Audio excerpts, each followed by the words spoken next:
جی چلیں جی، قادری صاحب کے تینوں حوالے جو ہیں وہ اب اللہ کے حوالے ہو چکے ہیں۔ ایک علامہ حلی کا حوالہ پہلا، وہ بھی پروگرام کی طرح جو ہے وہ ہو چکا ہے، جیسے وہ آج کل چل رہا ہے نا پروگرام، تو ہو گیا۔ تو اردبیلی صاحب کا بھی حوالہ جو ہے وہ گیا، اور مامدانی صاحب کا حوالہ بھی جو ہے وہ بڑھ گیا ہے تقریباً۔ اب چلتے ہیں اگلے کلپ کی طرف، کلپ بعدی۔ اس کے بعد ایک اور بہت بڑے عالم شیعہ مجتہد اور ان کی علم حدیث اور علم رجال کے ماہر شیخ المفید، وہ اپنی کتاب تصحیح و اعتقاد الامامیہ، تصحیح و اعتقاد الامامیہ، اس کے صفحہ 149 اور 150 پر لکھتے ہیں اگلا حوالہ، کہتے ہیں ھذا الکتاب غیر موثوق بہ، یہ کتاب کلیتاً غیر ثقہ ہے، ناقابل اعتبار، ناقابل اعتماد ہے۔ اور آگے وہ لکھتے ہیں کہ جو دیندار لوگ ہیں انہیں چاہیے کہ اس کتاب سے بھی اور اس کتاب کے اندر جو کچھ مروی ہے اس سے اجتناب کریں، بچیں۔ چلیں جی، اگلا حوالہ قادری صاحب نے دیا ہے شیخ مفید کی تصحیح الاعتقادات سے۔ دیکھتے ہیں اس حوالے کی کیا حقیقت ہے، وقت تھوڑا کم ہے، جلدی جلدی جو ہے وہ اب ان کے حوالے کی جانب چلتے ہیں۔ چونکہ وہ وقت کی کمی کی وجہ سے ہم جو اپنے تعلیقیں لگانا چاہتے تھے وہ تو نہیں لگائیں گے، تو اب ہم جاتے ہیں کہ جو علامہ طاہر القادری صاحب نے یہ جو حوالہ بیان کیا ہے، اس حوالے کی کیا حقیقت ہے۔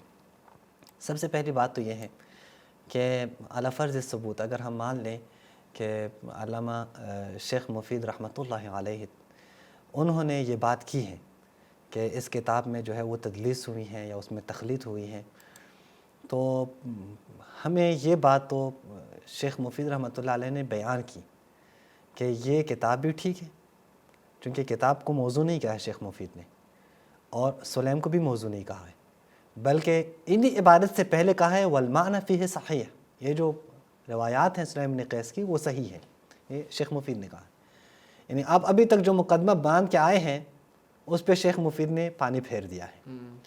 ان کے نزدیک نہ تو کتاب موضوع ہے، منگھڑت ہیں، نہ ہی سلیم بن قیس ہلالی موضوع ضعیف راوی ہیں یا جس کے وجود میں شک کیا جاتا ہے، نہ ہی ابان بن ابی عیاش ضعیف ہیں۔ اگر ضعیف ہوتے تو وہ نقل کرتے۔ ہاں، وہ کیا کہتے ہیں؟ وہ کہتے ہیں کہ اس میں تخلیط ہوئی ہے اور اس میں تدلیس ہوئی ہے، اور کیا کریں؟ علماء کی طرف رجوع کریں۔ سب سے پہلی بات تو یہ ہے کہ ہم شیخ مفید کی بات مان لیتے ہیں کہ اس میں تخلیط ہوئی ہے اور تدلیس ہوئی ہے۔ اگر ہم مان لیں تب بھی یہ ماننا ہمارا بغیر دلیل کے ہوگا، چونکہ شیخ مفید نے اس کے اوپر کوئی دلیل نہیں دی ہے۔ شیخ مفید اگر وہاں دلیل دیتے، یعنی ہم ابھی بھی شیخ مفید رحمۃ اللہ علیہ ابھی بھی ہوتے تو ہم کہتے ہیں ہمارے شیخ آپ کے اوپر اللہ رحم کریں، آپ نے یہاں پہ دلیل نہیں دی ہے، وہ دلیل آپ دے دیتا کہ ہمیں معلوم ہو جائے کہ اس کتاب میں کیا تدلیس ہوئی ہے۔ تو شیخ مفید نے تو وہ نہیں لکھی ہے۔ شیخ مفید نے علی فرض ثبوت، ابھی میں بیان کروں گا کہ شیخ مفید کی عبارت نہیں ہے یہ، علی فرض ثبوت کہ شیخ مفید نے اگر یہ کہا ہے تو شیخ مفید نے کوئی دلیل نہیں دی ہے۔ دلیل نہیں دی ہو تو بغیر دلیل کی بات تو ہم کسی کی بھی تسلیم نہیں کر سکتے، ایک مبہم جا رہا ہے۔ جی، ایک مبہم سی بات ہے۔ ایک بات جو بغیر دلیل کی ہو اگر کوئی عالم کرے تو وہ اس عالم کے لیے حجت ہے، میرے لیے حجت نہیں ہو سکتی، کسی دوسری شیعہ کے لیے حجت نہیں ہو سکتی۔ ہاں، کسی سنی کا جو ہے وہ مکالمہ شیخ مفید سے ہو جائے، وہ شیخ مفید کو کہہ سکتے ہیں کہ آپ کی کتاب میں تخلیط ہے، تدلیس ہے، اس کتاب کو یعنی سلیم بن قیس کی کتاب کو ہم نہیں مانتے۔ لیکن یہی بات کوئی بھی سنی دیگر کسی شیعہ کے سامنے نہیں رکھ سکتا، کیونکہ اس پہ دلیل موجود نہیں ہے۔ تیسری بات ہم کرتے ہیں، اور وہ کیا؟ اور وہی کہ کیا یہ شیخ مفید رحمۃ اللہ علیہ کی جو کتاب ہے یہ کتاب ثابت ہے یا نہیں ہے؟ تصحیح الاعتقادات، یہ آپ دیکھیں، میں خود اہل سنت جو ہمارے بھائی ہیں میں ان کو بیان کرنا چاہتا ہوں کہ تصحیح الاعتقادات کے بارے میں ہمارے علماء کیا کہتے ہیں، کہ کیا وہ شیخ مفید کی کتاب ہے یا نہیں ہے، کیا ان تک جو ہے وہ صحیح سند سے صحیح نسبت جو ہے وہ موجود ہے یا نہیں ہے۔ قبل اسی کہ میں حوالہ دکھاؤں، میں یہ بات ضروری کرنا چاہتا ہوں کہ شیخ مفید کے جو تراجم لکھے گئے ہیں، کہ ہمارے علماء نے جو ان کے کتابیں گنی ہیں، ان کتابوں میں تصحیح الاعتقادات نامی کتاب ہے ہی نہیں۔ آپ لے آئیں، اگر کسی نے، علامہ طوسی رحمۃ اللہ علیہ، شیخ طوسی شیخ الطائفہ ہیں، انہوں نے اگر لکھی ہو تو سامنے لائیں۔ اسی طرح علامہ نجاشی رحمۃ اللہ علیہ، انہوں نے اگر کی ہے اور لکھا ہے کہ ان کی کتابوں کی فہرست میں ایک کتاب کیا ہے؟ ایک تصحیح الاعتقادات ہے، تو آپ لے آئیں، ہم مان لیں گے۔ ہمارے علماء نے ان کی کتب جہاں پہ بیان کی ہیں اس کتاب کا نام ہی نہیں لیا ہے۔ دوسری بات کیا ہے کہ ہمارے علماء نے نہ فقط یہ کہ نام نہیں لیا بلکہ اعتراف کیا ہے کہ یہ کتاب کی نسبت جو ہے وہ صحیح سند سے ثابت نہیں ہے۔ یہ آپ دیکھیں فاطمۃ الزہرا سلام اللہ علیہا، یہ کتاب ہے فاطمۃ الزہرا، آگے ہمارے دوست جو ہے نا دکھائیں، ہاں یہ شیخ احمد سلمان جو تیونس کے ہمارے عالم دین ہیں حفظہ اللہ، ان کی کتاب ہے احداث بعد الرحیل الخاتم، یعنی رسول اللہ کے بعد جو واقعات ہوئے ہیں۔ یہ بہت ہی زبردست کتاب ہے اور اس کتاب کا ترجمہ بھی ہو چکا ہے اور ابھی شاید بہت ہی عنقریب یہ ترجمہ ہمارے دوستوں کے ہاتھوں میں آ جائے گی انشاءاللہ۔ اس کتاب میں شیخ سلمان رحمۃ اللہ علیہ نے حفظہ اللہ نے صفحہ نمبر 634 پہ کیا کہا ہے؟ کہا ہے کہ فکتاب تصحیح اعتقادات الامامیہ، تصحیح اعتقادات الامامیہ کی جو کتاب ہے وہ لا یعرف للکتاب سند اصلاً اس کتاب کی کوئی سند ہے ہی نہیں ہم تک پہنچی ہوئی۔ وَلَمْ يَذْكُرْهُ أَصْحَابُ الْفَحَارِسِ عِنْدَ تَرْجَمَتِهِمْ للشیخ مفید، شیخ مفید کے ترجمے میں شرح حال میں اصحاب فہارس نے کہ جو لکھتے ہیں کہ فلاں نے کتنی کتنی کتابیں لکھی ہیں، انہوں نے لکھا ہی نہیں اس کتاب کو، اس کتاب کا نام ہی نہیں ہے۔ پھر کیا کہتے ہیں سب سے قدیمی ترین نسخہ جو تصحیح اعتقادات کا نسخہ ہے وہ یرجع للقرن الحادی عشر للہجرہ، وہ 11ویں صدی ہجری میں ہے۔ 11ویں صدی ہجری میں، 11ویں صدی ہجری سے پہلے کسی کے ہاں بھی اور کسی کو بھی معلوم نہیں ہے کہ یہ شیخ مفید کی کتاب ہے۔ اگر ہمارے اہل سنت بھائیوں نے تحقیق کی ہو اور وہ دکھا سکیں کہ علامہ ہلی نے لکھی ہے لیکن فلاں نے لکھا ہے کہ یہ شیخ مفید کی کتابیں، تو ہمیں دکھا دیں، ہمارے علم میں اضافہ کریں، ہم خوش ہو جائیں گے اور شکریہ بھی ادا کریں گے۔ وَلَمْ يُعْرَفْ هَذَا الْكِتَابِ قَبْلَ زَمَانِ الْمَجْلِسِ، علامہ مجلسی رحمۃ اللہ علیہ سے پہلے اس کتاب کو کوئی جانتا ہی نہیں ہے۔ اب آپ مجھے بتائیں، آپ سلیم بن قیس ہلالی کی کتاب کو رد کرنے کے لیے ایک ایسی کتاب کا سہارا لے رہے ہیں جو 11ویں صدی ہجری سے پہلے معروف ہی نہیں ہے، کسی کو پتہ ہی نہیں ہے شیخ مفید کی کتاب ہے۔ تو یہاں شیخ مفید کے بارے میں یہ کہنا کہ شیخ مفید نے کہا ہے کہ اس کتاب میں جو ہے وہ تخلیط اور تدلیس ہوئی ہے، میرے خیال میں یہ ظلم ہے، چونکہ ان کی بات ان تک ثابت ہی نہیں ہے۔ آپ ابھی تک جتنے دلائل دے رہے ہیں وہ باتیں ہیں جو کہ ثابت ہی نہیں ہیں۔ نہ ابن غزائری کی بات ثابت ہے، نہ ہی جو عبارت آپ نے پیش کی وہ مقانی صاحب نے لکھی ہے، اور نہ ہی یہ جو عبارت آپ پیش کریں یہ شیخ مفید سے ثابت ہے۔ تو لہٰذا آپ پہلے کتب کی صحت کے بارے میں جو جانچ پڑتال کیا کریں، تب آپ کو معلوم ہوگا کہ اس کی کیا حیثیت ہے۔ اگلی بات جو طاہر القادری صاحب نے کی ہے وہ یہ کی ہے کہ شیخ مفید رحمۃ اللہ علیہ نے کہا ہے کہ یہاں پہ کوئی متدین انسان ہو، دیندار انسان ہو، وہ کیا کریں، وہ جائیں اور علماء سے پوچھیں۔ میں یہاں پہ صرف یہی کہتا ہوں کہ علامہ طاہر القادری صاحب، یہ بات بالکل اظہر من الشمس ہے کہ یہ بات ہر کتاب کے بارے میں ہم یہی کہتے ہیں۔ کوئی بھی کتاب ہو ہم کہتے ہیں کہ اس کتاب میں، چونکہ ہم قرآن کے بعد کسی کتاب کو بھی اول سے آخر تک صحیح نہیں کہتے، آپ کے ہاں بخاری مسلم کو اول سے آخر تک صحیح مانا جاتا ہے، ہم کہتے ہیں کوئی بھی کتاب آپ پڑھتے ہیں اس کتاب میں ضعیف روایات بھی ہوتی ہیں، اور اس کتاب میں جو ہے ایسی روایات بھی ہوتی ہیں جو کہ جن کو جو ہے نہیں مانا جاتا، جن کو قابل اطمینان نہیں سمجھا جاتا، تو اس کی پہچان کے لیے آپ علماء کی طرف رجوع کریں۔ بلکہ یہ باتیں تو آپ کے بخاری اور مسلم میں بھی موجود ہیں، بخاری اور مسلم کی کچھ روایات کے بارے میں، کچھ عبارتوں کے بارے میں کلام موجود ہیں، تو کیا پوری کی پوری بخاری اٹھا کر سیٹ پہ پھینکیں؟ نہیں، اگر ایسی کوئی عبارت، کوئی ایک آپ کہیں کہ لائن یا کوئی ایسی کوئی عبارت موجود ہو سلیم بن قیس کی کتاب میں، تو اس کا کبھی بھی مطلب یہ نہیں ہے کہ سلیم بن قیس کی کتاب ہی ٹھیک نہیں ہے۔ مثلا میں اپنے دوستوں کو بتانا چاہتا ہوں، دکھانا چاہتا ہوں کہ یہ آپ دیکھیں خود بخاری مسلم کے بارے میں، یہاں البانی صاحب کی کتاب ہے مختصر صحیح الامام البخاری، یہ آپ دکھا دیں، مختصر صحیح الامام البخاری۔ دراصل یہاں پہ جو شہباز بھائی علامہ البانی صاحب جو تھے وہ اصل میں صحیح بخاری کے اوپر تحکیم لگانا چاہتے تھے، لیکن وہ ڈرتے تھے لوگوں سے، چونکہ صحیح بخاری کے مقابلے میں آنا کوئی مذاق نہیں ہے، وہ ایک بت بن چکی ہیں اور ان کو کوئی آسانی سے کوئی نقد نہیں کر سکتا. انہوں نے پھر لکھا مختصر صحیح البخاری. مختصر صحیح بخاری کے جلد رابع میں اور اس کے صفحہ نمبر آپ یہ دیکھ سکتے ہیں باب 37 ہے اور اس کا صفحہ بنتا ہے 356 پہ. یہ ایک روایت نقل کرتے ہیں. اس روایت کے بارے میں کیا کہتے ہیں؟ کہتے ہیں اس روایت میں صحیح بخاری کی روایت ہے. صحیح بخاری کی روایت میں علامہ البانی صاحب ابھی کیا کہتے ہیں؟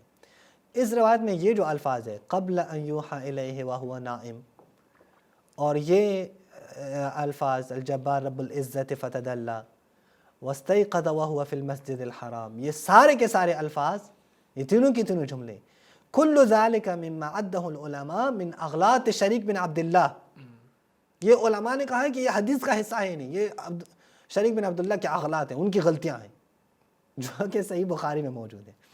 بلکہ اس کا مجھے ایک کتاب میں جو اردو کتاب ہے وہاں سے مجھے ملی، میں چاہتا ہوں کہ اس اردو کتاب سے بھی پیش کروں تاکہ ہمارے دوستوں کو معلوم ہو جو اردو عبارت ہے. یہ ہے تبیان القرآن. تبیان القرآن آپ دیکھیں، تبیان القرآن اس کے جلد 4 پہ علامہ غلام رسول سعیدی صاحب کی کتاب ہے اور اس کے آپ صفحہ نمبر 157 پہ آپ دیکھیں. یہ امام مسلم کی ایک حدیث بیان کرتے ہیں جہاں پہ ہے کہ ابو ہریرہ نے جناب ابو ہریرہ سے نقل ہے کہ آسمان اور زمین کو اللہ نے 7 دنوں میں پیدا کیے ہیں یا 8 دنوں میں بنائی ہے. وہ پوری عبارت یہاں موجود ہے جو کہ قرآن کے صریح خلاف ہے. اس کے اوپر ابھی کیا کہتے ہیں؟ یہ کہتے ہیں اس کے اوپر یہ جو عبارت ہے اس میں ہے کہ خلاصہ یہ ہے کہ صحیح مسلم کی اس حدیث میں صرف زمین کی پیدائش 7 دنوں میں ذکر کی گئی ہے، جبکہ قرآن مجید کی متعدد آیات میں یہ تصریح ہے کہ تمام زمینوں اور آسمانوں کی پیدائش 6 دنوں میں کی گئی ہے.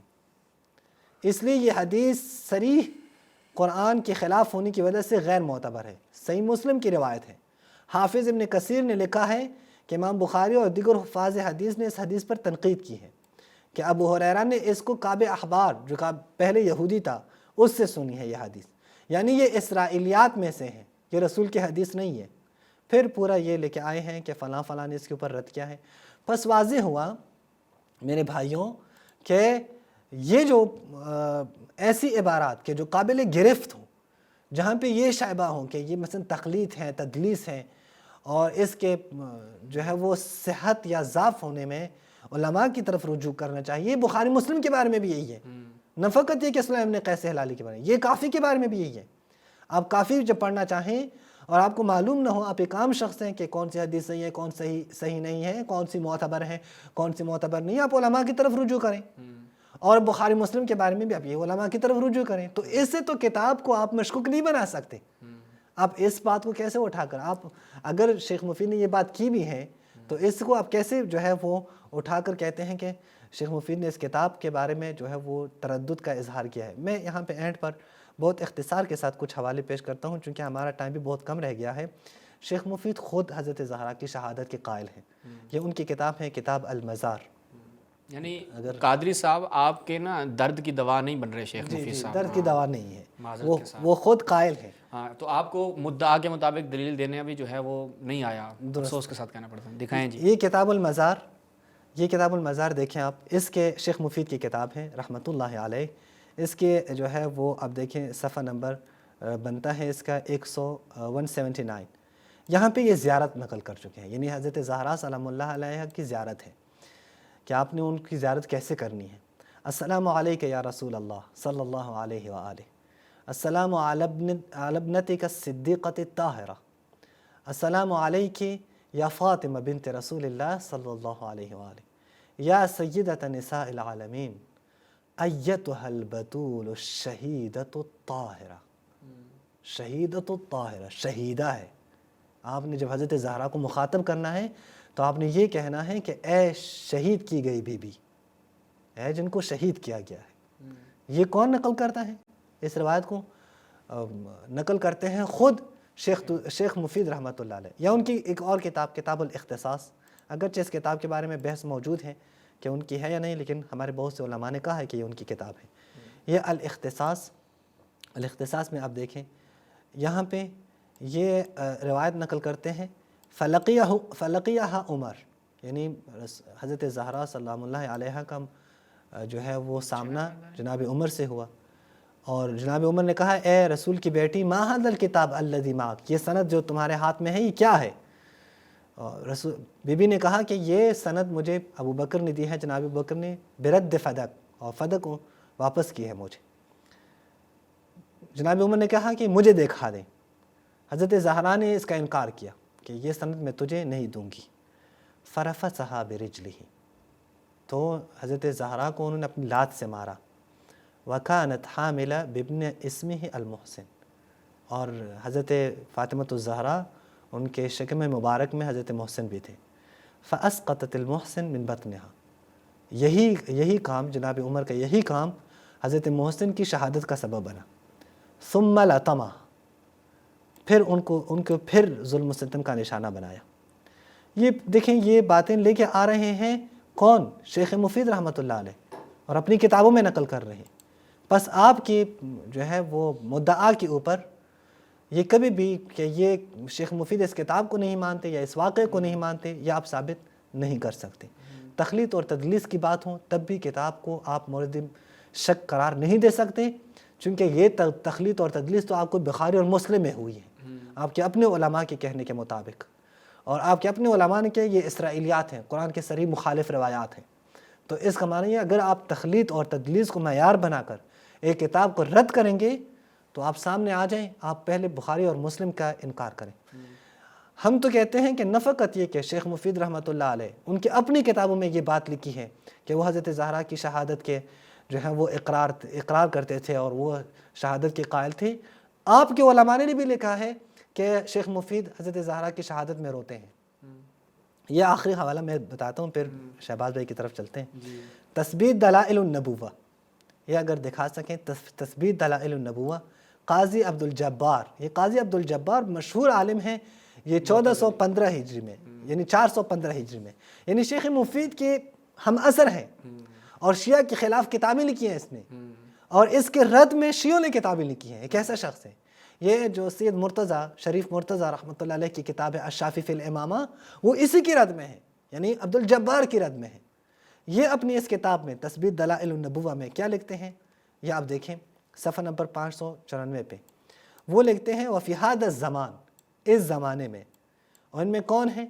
یہ ابراہیم بن غسان، جابر المتوفی فلاں، اور ابو الفوارس، اور یہ فلاں فلاں نام، ابی محمد الطبری، ابو الحسن الحلبی، ابی یتیم الرلبائی، ابی تماسم التجاری، ابو الفلاں فلاں، یہ پورا نام، ابی خزیمہ و ابی عبداللہ محمد ابن نعمان۔ کس کا نام ہے محمد ابن نعمان؟ شیخ مفید کا نام ہے، ابو عبداللہ محمد ابن نعمان۔ یہ کون ہیں؟ یہ کہتے ہیں کہ مصر میں بھی ہیں یہ علماء، کچھ مصر میں ہیں، کچھ یہ کو فلاں، کچھ دمشق میں، کچھ اسقلان میں، کچھ بغداد میں، وہ بغداد میں شیخ مفید تھے۔ پھر کہ وَكُلُّ هَؤُلَاءِ، یہ سارے کے سارے يَدَّعُونَ التَّشَيُّعَ، یہ دعویٰ کرتے ہیں کہ یہ شیعہ ہیں، رسول اللہ کی محبت اور ان کے اہل بیت کی محبت کا دعویٰ کرتے ہیں۔ فَيَبْكُونَ عَلَى فاطمہ، یہ حضرت فاطمہ کے مصائب پہ روتے ہیں، وَعَلَى ابْنِهَا الْمُحْسِنِ، اور ان کے بیٹے محسن کے شہادت پہ روتے ہیں۔ وہ محسن کہ الذی زعموا ان عمر قتلہ، کہ جن کے بارے میں یہی شیعہ علماء یعنی شیخ مفید اور دیگر علماء جن کے نام لیا ہے، یہ کہتے ہیں کہ ان کو قتل کرنے والا کون ہے، ان کو شہید کرنے والا کون ہے؟ وہ جناب عمر ہے۔